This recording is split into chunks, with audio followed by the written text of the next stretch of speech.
तो आज के स्मैकडाउन में the Viper the legend killer Randy Orton आए और रैंडी ऑर्टन का मकसद था जॉन सीना को मैसेज देने का। जॉन सीना ने रैंडी ऑर्टन के साथ बहुत काम किया है, तो अब रैंडी ऑर्टन जॉन सीना को एक मैसेज देना चाहते थे। सब कोई जानते हैं कि बैकलैश में रैंडी ऑर्टन और जॉन सीना का मैच हो रहा है और बैकलैश है 11 मई 2025 को, जिसका लाइव अपडेट मैं अपने चैनल पे दूंगा। तो अगर आपने मेरे चैनल को अभी तक सब्सक्राइब नहीं किया तो मेरे चैनल को सब्सक्राइब कर दीजिए। तो रैंडी ऑर्टन स्मैकडाउन में आते हैं और रैंडी ऑर्टन सबसे ये कहते हैं, यानी कि डब्ल्यूडब्ल्यूई यूनिवर्स से, कि डब्ल्यूडब्ल्यूई यूनिवर्स को जॉन सीना को पहचानने में 20 साल लगे, लेकिन मैं शुरू से जॉन सीना को जानता था कि जॉन सीना कैसा है, वो क्या कर सकता है और वो कौन है। मैं जानता था कि जॉन सीना एक घमंडी है, एक बदतमीज है और एक धोखेबाज इंसान है जो हमेशा धोखेबाजी ही करेगा। फैंस ये बात सुन के काफी खुश होते हैं, सारे फैंस रैंडी ऑर्टन को चीयर अप कर रहे हैं। उसके बाद रैंडी ऑर्टन ये कहते हैं कि तुम्हें पता है जॉन सीना कौन है, मैं तुम लोगों को बताता हूँ। पहले टाइम में जब जॉन सीना इस कंपनी में आया तो जॉन सीना समझ गया कि वो अकेले ही तो इस कंपनी को संभाल नहीं पाएगा, तो उसे किसी का पपेट बनना पड़ेगा, तभी वो इस कंपनी में आगे बढ़ पाएगा। और तब वो बन गया इस कंपनी के सबसे बड़े पपेट मास्टर का फेवरेट पपेट और उनका फेवरेट खिलौना। यहाँ पर रैंडी ऑर्टन विंस मैकमैन की बात कर रहे थे कि कैसे विंस मैकमैन जॉन सीना को अपना फेवरेट बना चुके थे और जॉन सीना को पुश देने के लिए विंस मैकमैन ने बहुत कुछ किया और आज जॉन सीना जहां भी है उसके पीछे विंस मैकमैन का एक पूरा हाथ है। उसके बाद रैंडी ऑर्टन ये कहते हैं कि उसके बाद डब्ल्यूडब्ल्यूई में आया पीजी एरा और पीजी एरा का फायदा जॉन सीना ने बहुत अच्छी तरीके से उठाया। जॉन सीना एक कार्टून कैरेक्टर बन गया, एक जीता जागता हुआ कार्टून कैरेक्टर। उसके लुक्स, उसके अटायर सब एक कार्टून कैरेक्टर की तरह लगते थे, ताकि बच्चे उसे देख के खुश हो,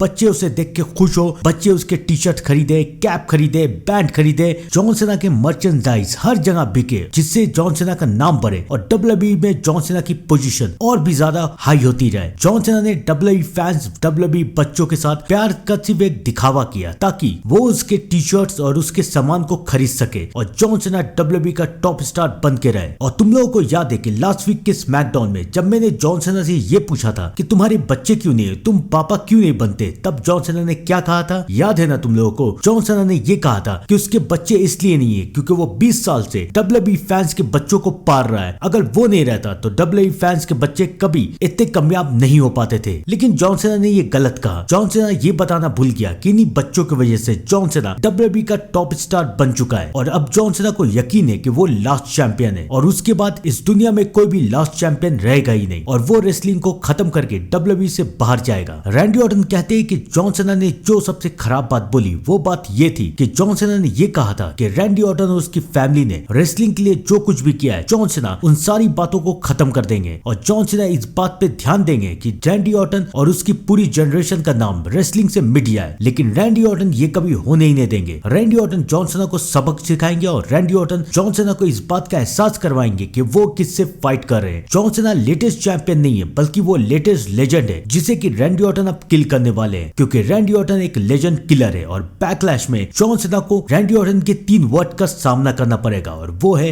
RKO। और उसके बाद रैंडी ऑर्टन ने ये साफ कर दिया कि वो बैकलैश 2025 में जॉन सीना को हराने वाले और जॉन सीना को हरा के बैकलैश में न्यू चैंपियन बनेंगे। ये तो ही रैंडी ऑर्टन की बात। लेकिन आने वाले स्मैकडाउन में जॉन सीना रैंडी ऑर्टन के ऊपर हमला कर सकते हैं। याद कीजिए, रैंडी ऑर्टन ने 2 बार जॉन सीना को RKO दिया था, लेकिन जॉन सीना ने अभी तक रैंडी ऑर्टन को कुछ नहीं किया है। और आने वाला स्मैकडाउन आखिरी स्मैकडाउन है बैकलैश से पहले, तो इस स्मैकडाउन में रैंडी ऑर्टन और जॉन सीना का आमना सामना होगा और उसके बाद जॉन सीना रैंडी ऑर्टन के ऊपर अटैक करके अपना बदला लेंगे। और बैकलैश में जीतने की अगर मैं बात करूं तो बैकलैश में जीतने के सबसे ज्यादा चांस अभी तक जॉन सीना के ही। आप लोग भी कमेंट में जो बताइए कि आपको क्या लगता है। तब तक के लिए thank you and good bye.